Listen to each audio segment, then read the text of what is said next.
Yes बेटा, कल अपन ने कृत्रिम कायिक जनन की वायुदाब विधि के बारे में पढ़ा था, वायुदाब विधि या बुट्टी विधि, जिसके अंतर्गत मैंने आपको बताया था कि जो काष्ठीय पौधे होते हैं उन काष्ठीय पौधों से अपन किस प्रकार से नए पौधे का निर्माण कर सकते हैं।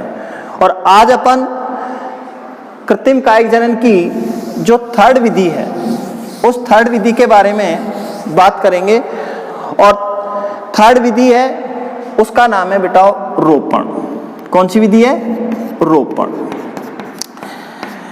देखिए, रोपण जो विधि है उन पौधों के लिए अपनाई जाती है मेनली जो व्यावसायिक दृष्टि से महत्वपूर्ण होते हैं। इसमें क्या किया जाता है कि दो प्रकार के पौधे लिए जाते हैं। एक प्रकार का जो पौधा होता है वो निम्न किस्म का होता है और एक प्रकार का जो पौधा होता है वो उच्च किस्म का होता है। इसमें क्या करते हैं कि जो उच्च किस्म का जो पौधा होता है उसकी तो अपन क्या लगाते हैं? कलम लगाते हैं, कलम लगाते हैं। और निम्न किस्म का जो पौधा होता है उसकी अपन किसके रूप में काम में लेते हैं? स्कंद के रूप में काम में लेते हैं। इन दोनों की डेफिनेशन मैंने आपको पहले ही बताई थी कि कलम पौधे का, उच्च किस्म के पौधे का वह पादप भाग है जिससे अपन नया पौधा प्राप्त करेंगे, और स्कंद निम्न किस्म के पौधे का वह भाग है जिसके ऊपर कलम को लगाया जाता है। तो इस तरीके से रोपण जो विधि है कृत्रिम कायिक जनन की, उसके अंदर अपन किसके रूप में काम में लेते हैं? दो शब्द काम में लेते हैं, कलम और स्कंद। और इसकी मैंने आपको बताई थी कि रोपण की बेटा कितनी विधियां होती हैं? 4 विधियां होती हैं। कितनी विधियां होती हैं? 4 विधियां होती हैं। उनमें सबसे पहली जो विधि है उस विधि का नाम है जिब्भी रोपण। कौन सी विधि? जिब्भी रोपण। जिब्भी रोपण, अब इसमें क्या करते हैं अपन? जिब्भी रोपण भी बोलते हैं, इसको अपन जिव्यारोपण भी बोल सकते हैं। इसमें अपन क्या करते हैं कि एक पौधा है वो उच्च किस्म का लेंगे और एक पौधा होगा वो निम्न किस्म का लेंगे। जैसे मान लीजिए ये जो पौधा है, ये पौधा है वो कैसा है? निम्न किस्म का है। और ये जो दूसरा पौधा अपन जो भाग ले रहे हैं ये मान लीजिए कौन सी किस्म का है? उच्च किस्म का है। तो ये तो उच्च किस्म का है और ये निम्न किस्म का है, तो ये किसके रूप में कार्य करेगा? कलम के रूप में। और ये किसके रूप में कार्य करेगा? स्कंद के रूप में। अब इसमें करते क्या है कि जो कलम है और जो स्कंद है उन दोनों का जो व्यास होता है, दोनों का जो डायामीटर होता है वो बेटा बिल्कुल क्या होता है? सेम होता है। अब सेम होने के बाद अपन क्या करते हैं? सेम होने पर इसके ऊपर और इसके ऊपर अपन क्या करते हैं? चीरा लगाते हैं। किसके आकार का? ऐसे। ये अपन वी आकार का चीरा लगा रहे हैं और इसमें अपन ने इस तरीके से इस पर चीरा लगाया और इनको एक दूसरे के अपन क्या करते हैं? पास लाते हैं। अब इसके एक दूसरे के पास ले आए और पास लाकर इनको एक दूसरे के अंदर क्या कर दिया? फिट कर दिया इस तरीके से। तो ये दोनों इन दोनों के जो टिश्यू हैं वो टिश्यू आपस में क्या हो जाते हैं? जुड़ जाते हैं और इस स्थान पर इनको क्या कर दिया जाता है? बांध दिया जाता है। ऐसे रस्सी से अपन बांध देंगे।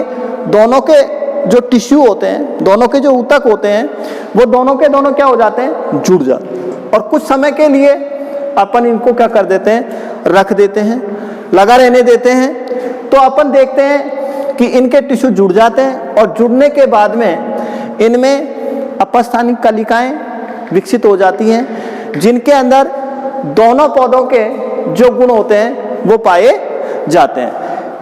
इसी के बाद मैंने दूसरी विधि इसकी बताई थी। कौन सी विधि बताई थी बेटाओ? फच्चर रोपण। कौन सी विधि बताई थी? फच्चर रोपण। देखो मैं आपको बता दूं, इसके अंतर्गत भी वही बात है, कलम और स्कंद के रूप में अपन निम्न और उच्च किस्म का पौधा लेंगे। लेकिन यहाँ पर आपको विशेष बात जो ध्यान रखनी है वो बात ये याद रखनी है कि इसके अंदर भी जो कलम है और स्कंद है, उन दोनों का जो डायामीटर होता है वो क्या होता है, सेम होता है, बिल्कुल बराबर होता है। और इसमें क्या करते हैं अपन कि जो स्कंद होती है उस स्कंद में जो कलम होती है उसको क्या कर देते हैं, फंसा देते हैं, उसको इसके अंदर लगा देते हैं और रस्सी से बांध देते हैं और रस्सी से बांधकर अपस्थानिक जो कलिकाएं होती हैं उनका क्या करते हैं, निर्माण करते हैं। इस तरीके से फच्चर रोपण जो विधि होती है, इस फच्चर रोपण विधि से भी अपन दोनों संकृत किस्म का, यानी दोनों मिश्रित किस्म बोले अपन, निम्न किस्म या उच्च किस्म, या अपन कहें मिश्रित किस्म का जो पौधा होता है वो अपन प्राप्त कर सकते हैं। इसकी तीसरी जो विधि है वो मैंने बताई थी आपको, मुकुट रोपण। मुकुट रोपण में क्या किया जाता है बेटाओ कि मुकुट रोपण के अंतर्गत अपन क्या करते हैं, मुकुट रोपण में यहां पर क्या होता है, जो स्कंद होता है, यहां देखें अपन इसको, ये स्कंद है, स्कंद का जो डायामीटर होता है वो क्या होता है, ज्यादा होता है। ये स्कंद है, इसका डायामीटर क्या होता है, ज्यादा होता है ये। और इसके ऊपर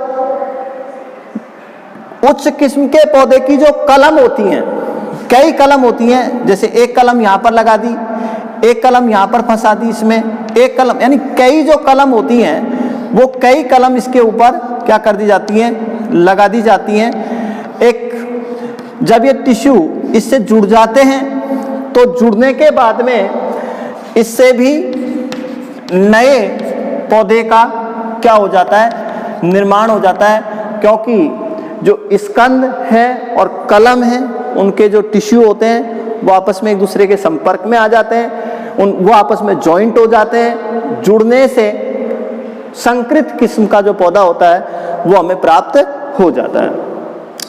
एक इसकी चौथी विधि और है। चौथी जो विधि है वो मैंने बताई थी आपको, कौन सी है बेटाओ, कलिका रोपण।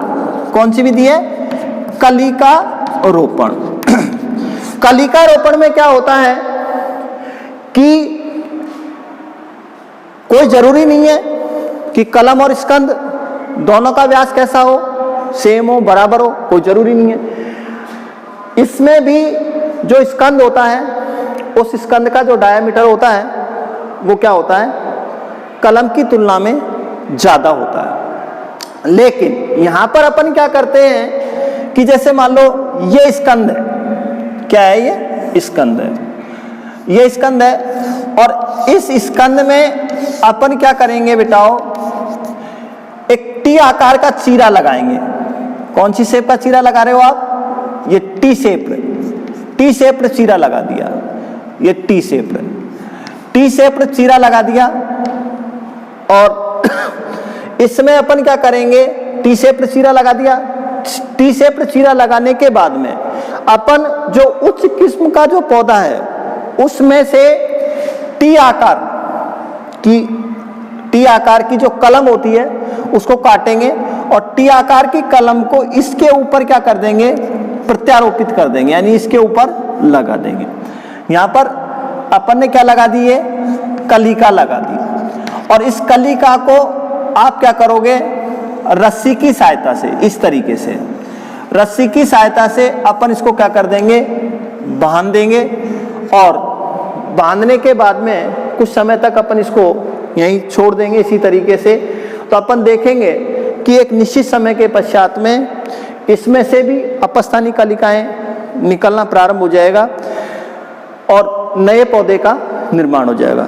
बेटा आपको पता है, मैंने आपको फर्स्ट टॉपिक के दिन भी आपको बताया था कि ये जो आपका पहला चैप्टर है, इस पहले चैप्टर में से अधिकांशतः 1 नंबर का क्वेश्चन आता है और वो 1 नंबर का क्वेश्चन कहीं से भी पूछा जा सकता है। जैसे आपसे पूछ लिया जाए भाई कलम किसे कहते हैं, स्कंद किसे कहते हैं, तो आपको प्रत्येक जो शब्द है उसके ऊपर आपको ध्यान देना है और तभी आगे बढ़ना है। तो ये सारी जो विधियां मैंने आपको बताई आज, ये किसके बारे में है?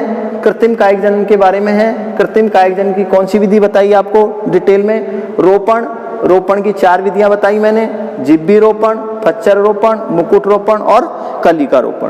पर आपको ये भी मैंने बताया है कि जो ये विधियां होती हैं, उन विधियों की सहायता से मानवीय हस्तक्षेप से अपन क्या करते हैं, संकरित किस्म के जो पौधे होते हैं वो प्राप्त करते हैं। आप देखते हो, आज अपन देखते हैं कि गुलाब की टहनी अपन घर में लाकर लगाते हैं और उस एक गुलाब का एक ही पेड़ होता है और उस एक पेड़ में ही आप देखते हो एक साइड होते हैं वो गुलाबी कलर के फूल आ रहे हैं, एक शाखा में अपन देखते हैं येलो कलर के फूल आ रहे हैं। तो अलग अलग किस्म के जो फूल आ रहे हैं वो सब किसकी देन है?